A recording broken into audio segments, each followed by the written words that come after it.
Y le damos la bienvenida a la socióloga Teresa Herrera, a la doctora Marina Morelli. Bienvenidas a ambas. ¿Cómo andan? ¿Cómo están? ¿Qué tal? Buenos días, gracias por la invitación. ¿Les parece empezar recordando y contándole a la teleaudiencia que desde el año 2016 el Poder Ejecutivo mandó un proyecto de ley que prevé una vida libre de violencia? Porque, bueno, no todo el mundo tiene por qué saber que esto está a consideración, ya estamos en el 2017, sigue en la Comisión de Población del Senado, prevé, una vez entrevisté a la senadora Xavier y Alonso, ellas me decían, bueno, prevé 14 formas de violencia distintas, es complejo. Teresa. Justamente, tan complejo como necesario, diría yo. Este proyecto de ley que se hace a partir de toda la experiencia acumulada durante todos los años.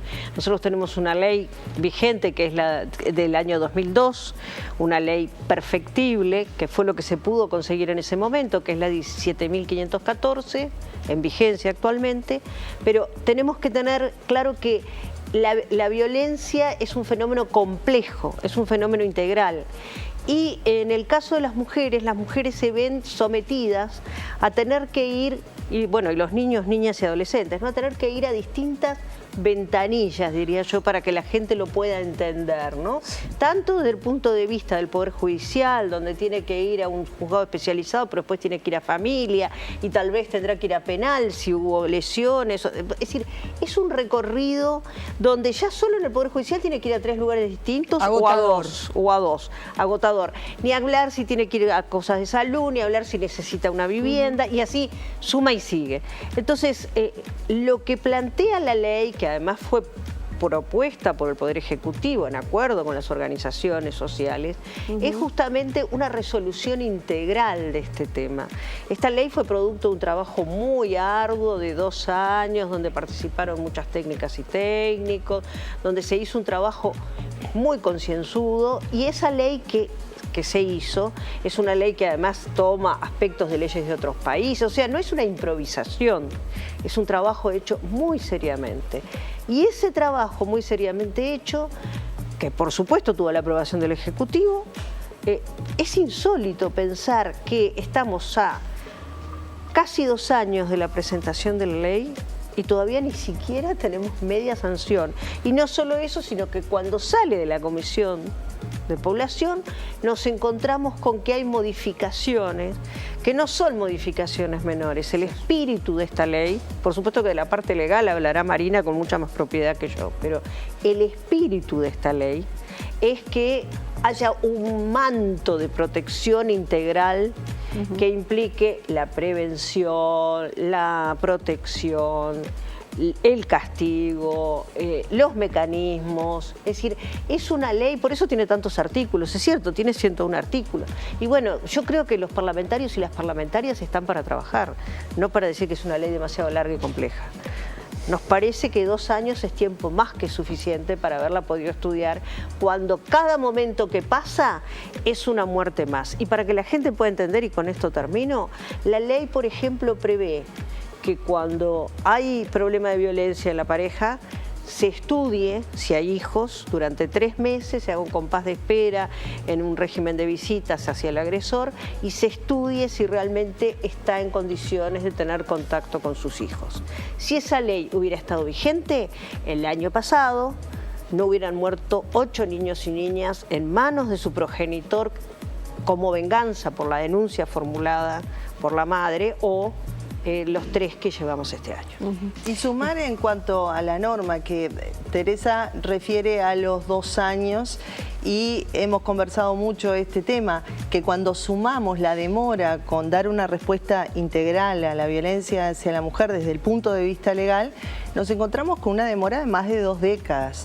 Mujeres que nos han precedido desde la concertación de mujeres a la salida de la última dictadura cívico-militar, pasando por un grupo enorme de colectivos y a partir del año 2011 con la demanda específica de promulgar una norma integral, que será un avance sustantivo para el país, porque se apartará de esta normativa que tenemos hoy, que es una normativa parcial, muchas veces contradictoria entre sí, que no conecta ni hace un sistema ni un marco jurídico lógico de protección, con una redacción género neutra, porque las leyes en Uruguay no se animan a denominar a las mujeres como sujetas de derecho destinatarias de las normas, heteropatriarcal, ¿no? Heteronormativo, perdón, de origen patriarcal.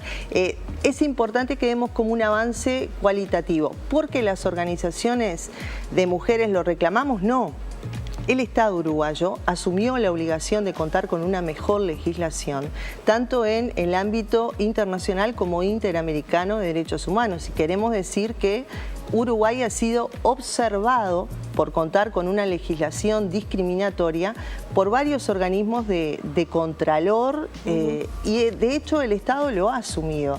Por lo tanto nosotros estamos, digamos que con una actitud muy proactiva colaborando para de verdad poder contar con una ley mejor que la que nos tocó en suerte, evidentemente. En este comunicado que, como decíamos, vienen ustedes hoy y hablan, pero en el que están muchos movimientos, porque también está Amnistía Internacional, están las organizaciones que protegen derechos de niños, niñas y adolescentes, es decir, no es solo un tema que estén planteando ustedes, pero concretamente para que la gente entienda, ¿cuáles son esos, Marina, esos cambios que ustedes dicen, bueno, la ley, el proyecto, ¿verdad? El proyecto llega al Parlamento, los senadores que integran esta comisión hacen modificaciones. ¿Qué modifican? Que ustedes dicen, para contarle a la gente. Sí, hemos visto que se ha dado a través de una metodología que es clara en 3 modalidades. La primera es la supresión total del artículo, la otra es la supresión parcial de parte de ese artículo, que lo que hace es vaciarlo de contenido explicativo al concepto, y la otra es dar una redacción distinta, queriéndose referir a lo mismo, pero también el resultado es vaciarlo de contenido. La violencia de género. Sí, claro, y varias de sus manifestaciones, aspectos procedimentales, conceptualizaciones, etcétera. Nosotros hemos señalado 13 puntos que son aspectos de mínima, los cuales estas organizaciones no estamos aceptando que la ley integral deje por el camino estas situaciones o esta gente. Por ejemplo, uno de los casos es la prohibición de las intervenciones quirúrgicas innecesarias a las personas intersex.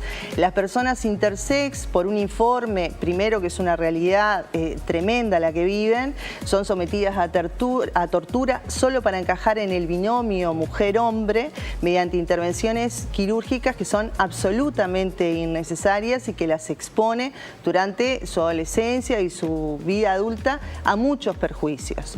Esta ley contenía una previsión que hablaba de protocolizar las intervenciones quirúrgicas a las personas intersex y prohibirlas en caso de niños, niñas, adolescentes, a no ser que se pusiera en riesgo la salud, ¿verdad? Lamentablemente la modificación que se introdujo habla de protocolizar las intervenciones quirúrgicas y borra toda la previsión que con mucha rigurosidad tenía la norma, y eso nos coloca en una situación de riesgo absoluto, porque incluso se podría llegar a protocolizar aquellas intervenciones que implican tortura, es decir, si la protuberancia mide más de 5 milímetros y bueno, y vamos a hacer vagina, y si no, hagamos pene, sabiendo que sale mucho más barato hacer una vagina y sacan mujeres en serie, ¿no?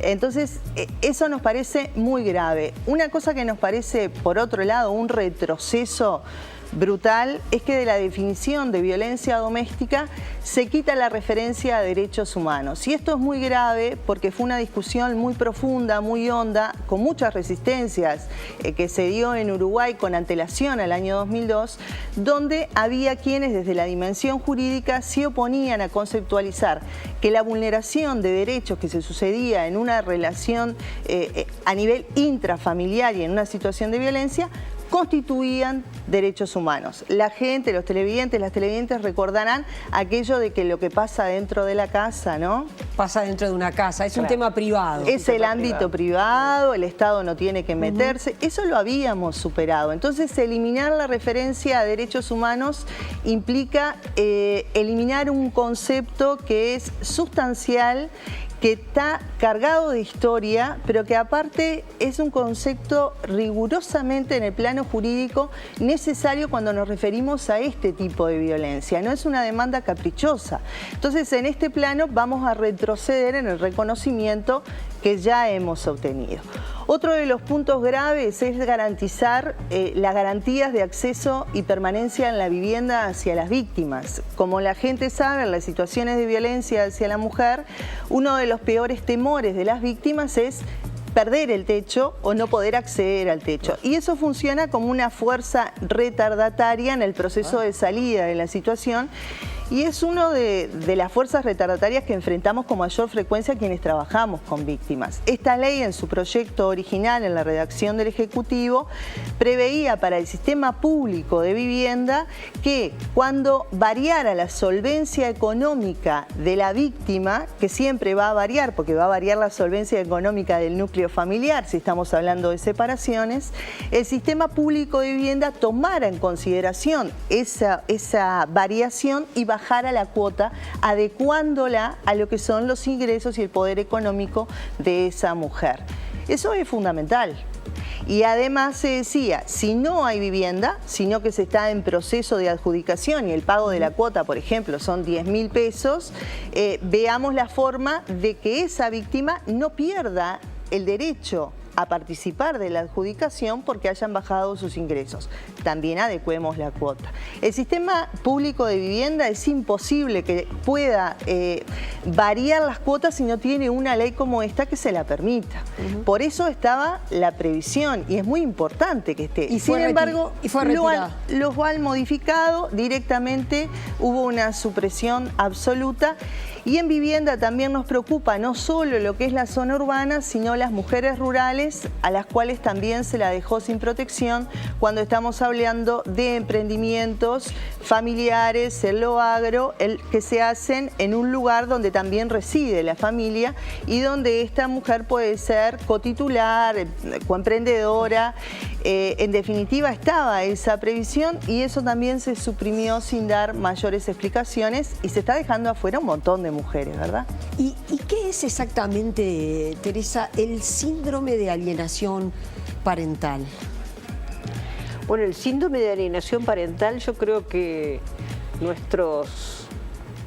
no sé, dentro de 100 años seguramente se hablará de esa espantosa farsa ideológica malentendida. Primero, no existe el tal síndrome, porque para que un síndrome exista tiene que ser reconocido como tal por una organización científica, institución científica vinculada a la salud mental. No hay ninguna organización del mundo que haya determinado la existencia de este presunto síndrome. Que para ser sintética, porque si no sería muy largo, pero me parece que hay que puntualizar en primer lugar, el síndrome no ha sido reconocido por ninguna institución. Es cierto que hay instituciones legales que se han arrogado el derecho, como por ejemplo tribunales en Brasil, que se arrogan el derecho de decir que existe el síndrome sin ningún sustento científico, porque los abogados que son los jueces, porque en definitiva los jueces tienen formación de abogado, con disculpa de Marina, no son quienes para decir si un síndrome existe o no existe. Lo son los psiquiatras, los psicólogos, la gente que trabaja. Lo que se plantea es un invento realizado por un señor pedófilo llamado Gardner en Estados Unidos, allá por principios del siglo XX, y a mediados del siglo XX, en realidad, que este señor, vuelto de la guerra de Corea, dijo que bueno, que así como a los prisioneros se les hacía determinadas cosas que hacían que se los convenciera de que habían hecho algo, las madres convencían a sus hijos de que habían sido abusados.